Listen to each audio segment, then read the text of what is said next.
be 20 something.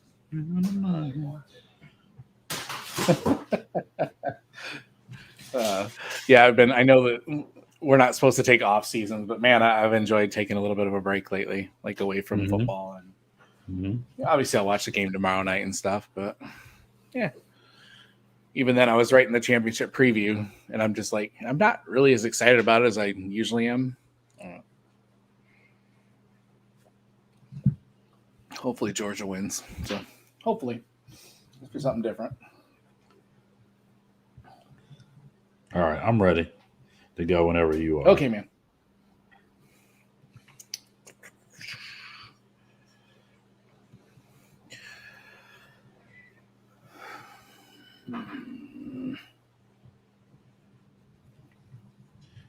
Just a second.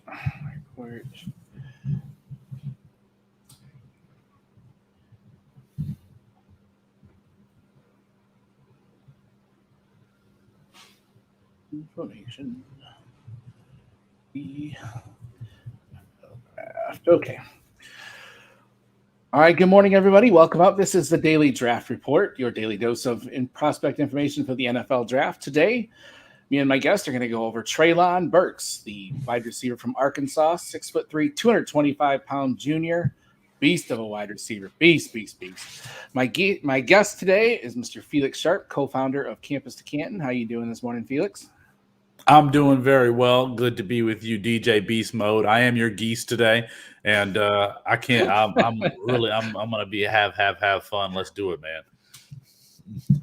All right. I probably would have edited that out, Felix. Dang it. Now it's going to stick. You're my geese. All right, man. So if you are unfamiliar with Treylon Burks, we'll do a quick recruiting profile, quick look at the statistics. We're not going to spend a lot of time on that. We're going to spend more time on talking about the actual prospect himself. Treylon was a 4-star recruit, is the 18th or 16th ranked wide receiver in the class of 2019. He was actually not as highly recruited as most 4-stars were. He only had 9 offers, and he accepted Arkansas, which was kind of a little bit of a surprise. You'd think he'd be a little bit higher recruited than that. And he has been, since he's been an incredibly dominant receiver, each year getting a little bit better.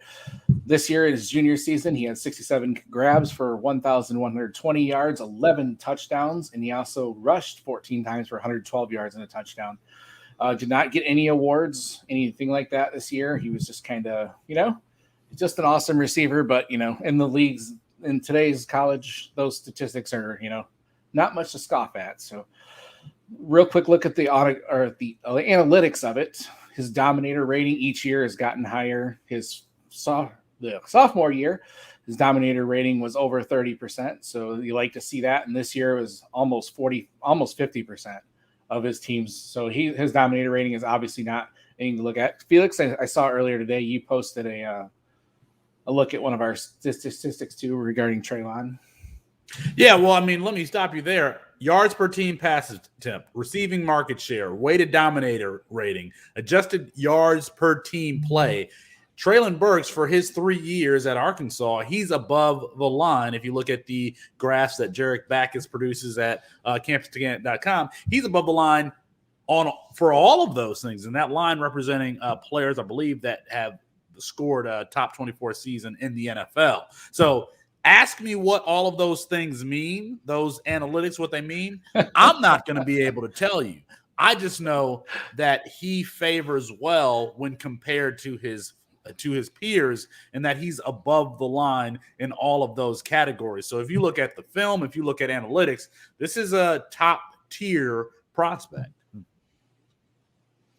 Right. Yeah. Even when you look at the dominator rating of Jamar Chase's giant season, his second season, Treylon Burks was more. I mean, that's crazy to think of, because Jamar Chase's season, when he won the Oblitnikoff with I don't even remember statistics. He had 25 touchdowns. It was insane. It feels like it was so long ago, but it was only 2 years ago.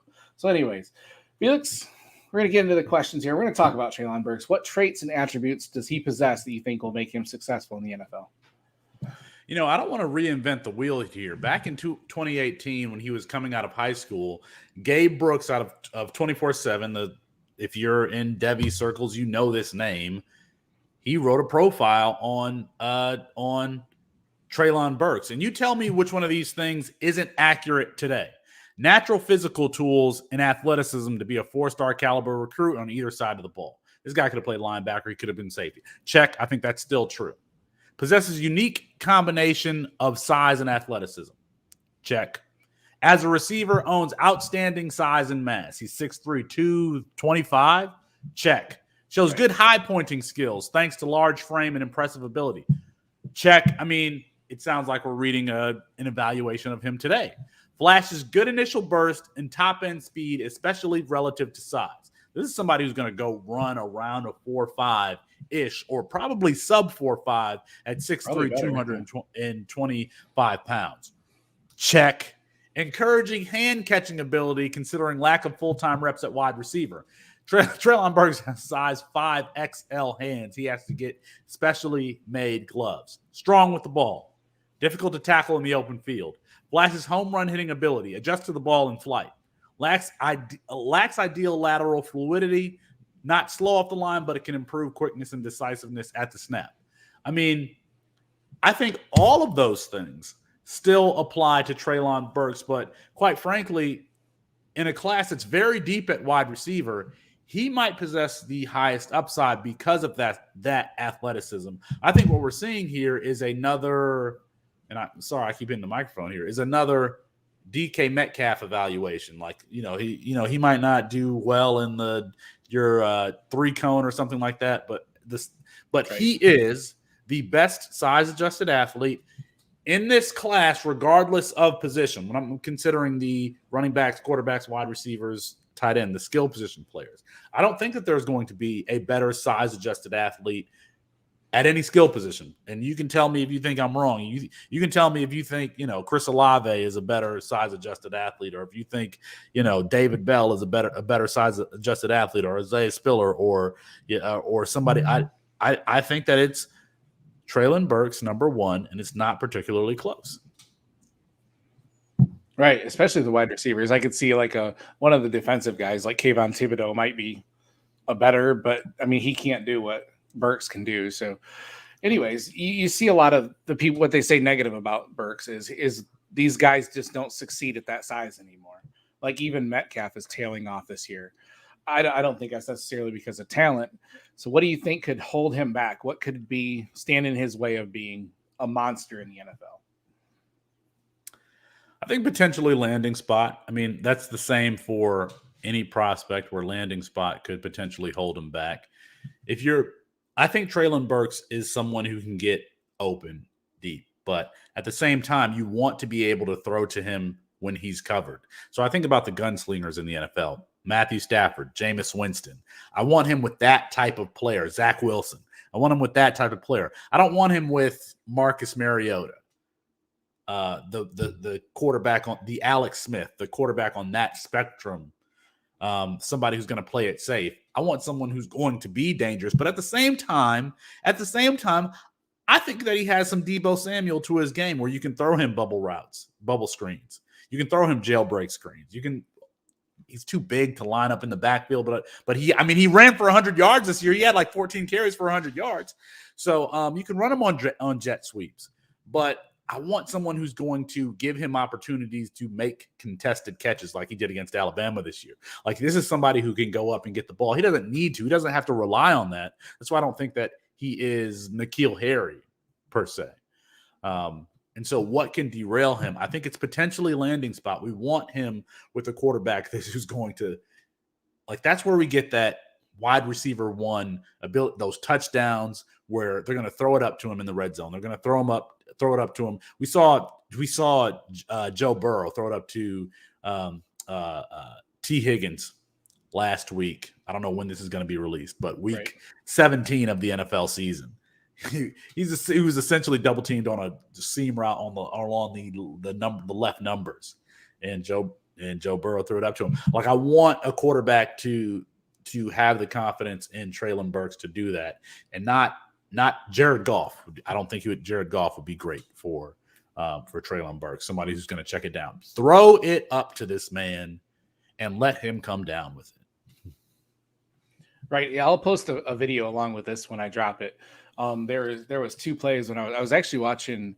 I was cutting up game tape for Matt Corral, And on 2 consecutive plays, Burks caught like 30 yards, 40 yards downfield against the sideline, just mossed a guy. Like the same exact play, probably the same exact cornerback. It was ridiculous. You can't guard him. I mean, nobody's going to be able to guard him like that in those situations, even the better cornerbacks in the NFL. So I do think the landing spot is going to be the biggest issue. So I went into the mock draft database for this one to kind of see where we as a community are taking Treylon Burks. The consensus is 19 to the Eagles, which I hate.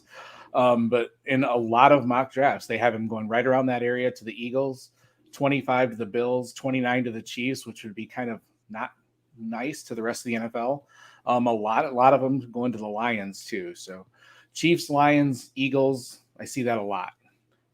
Yeah, you like any of those spots or? Well, the Detroit Lions, obviously KC, like that spot. So I like KC, it. I like that too. No, I'm a Lions fan. For those don't know, a lifelong Lions fan. I would love that spot. I don't listen. I think he's going to go to the combine and run a 4.45 and be 6'3", 225 pounds. They're putting him at 17, 19. He's not going to make it. He's not going to make it there. And we often see this in early mock drafts where these players' athleticism isn't really being considered. Once they rip up the combine, I mean, he's going to be a top 15-ish draft pick. And then you just have to consider, all right, top 15-ish draft pick, he's going to go to a bad team. He's going to go to a team that is going to, where someone is going to throw him the ball. The Jets. I don't know where the Jets pick in the first round. I hope they still have their first round draft pick too, because I'm not looking. But Zach Wilson, there's a couple. Zach Wilson would throw him the ball, and they could use a prototypical X receiver in that wide 9 scheme. Right. There's quite a few guys recently in the last week have him going to the Browns at 13. Wide zone scheme. A couple of them. Wide Saints. 9 is a defense. Go. Yeah, I don't know about that. Yeah. I don't know. Baker used to have that YOLO mentality, but it doesn't seem like he does anymore. Now he seems like he wants to just destroy wide receivers. So I don't know, man. I don't like that spot either. So I do, as a Lions fan, also would love that. But you also said Jared Goff is not that type of guy. I don't think Jared Goff is going to be around forever. But no, I don't think so. I still would not like that pairing initially. I mean, I think they would use him, but they wouldn't use him a whole lot. You know, he might be a guy that gets 35, 40 catches for 600 yards and 7 touchdowns on the Lions, where he could be so much more, you know, given in a better offense. So I don't hate the Lions, but I don't love it either. So, yeah, and this doesn't really show the whole. The only reason why I would like the Lions is, 1, because it's my lifelong team, but 2, I think that they actually have a foundation to build something there. And the Lions could potentially take a quarterback in the second round that they could protect. The Lions have a very good offensive line. They can protect their quarterback and allow plays to develop down the field. They can afford to give their quarterback more time. So, like if the Lions got, for example, Sam Howell, who people have falling out of the first round for some reason, and they got him at the top of the second round. Just imagine if you pair Treylon Burks and Sam Howell. Then I think you would like it. So in Sam Howell, probably one of the best deep ball passer in this draft class, definitely, or second only to Carson Strong. So that's the pipe dream. That's the pipe dream if my Detroit Lions got him. Say the Lions will pick at 2 and then 30, and then they will also pick again at 33 or 34. So that's right. They have the second pick in the draft. So 34. Yeah. So you think they're going defense there, and then 34. What if they took like Malik Willis, who's just like as crazy as it sounds? His deep ball. They took Malik. No, at 33 or 34. Oh, with the Rams. No, not at 2. Pick. With the Rams pick. At 2, they better take Hutchinson or Tebow, whichever one's left. Listen, my dream. This isn't going to happen. My dream is Hutchinson. And then with the next 2 picks, 30 and 36 or whatever that second round pick is, Sam Howell and either Jameson Williams or Treylon Burks. It's not going to happen. But give me the guy who's going – they already have a good run game. Give me the guy who's going to throw it deep, and give me a guy who's going to catch it. So Treylon Burks, that would be great. Jameson Williams, close second. It's not going to happen, though, Dwight. No, you hear that phone buzz, and that's Felix's, like the police calling him, because that would be robbery. That would be, yeah, that would be crazy, man. Oh, that'd be so much fun, though. So, all right, Felix, we're going to wrap this show up. I want to try to keep these nice and tight. Felix, tell everybody what you're working on, where they can find you on Twitter.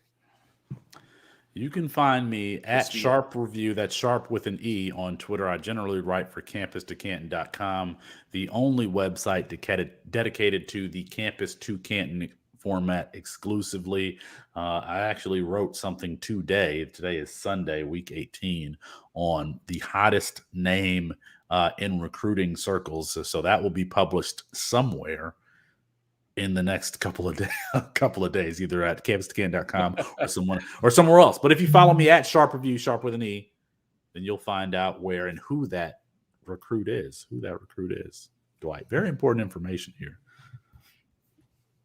Great. Excellent. You can find me at FF People's Champ. And geez, this is stupid. I don't even have a Twitter set up for this yet. I probably will do that on my list tomorrow.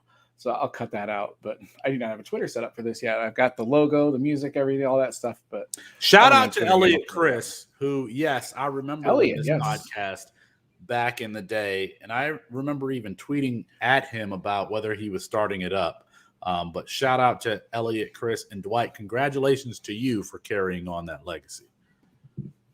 Oh, absolutely. It was the very first pod I was on, man. Elliot gave me a chance to talk about a little linebacker, Leighton Vander Esch, who ended up having some good success at the Cowboys, but I thought he was going to be a hell of a lot better than he was. So Elliot was the first one who gave me a chance. And so I'm just want to pick up hopefully, do kind of what he was doing and make him proud. So, all right, guys, this has been the DDR. I will talk to you tomorrow. The DDR. I had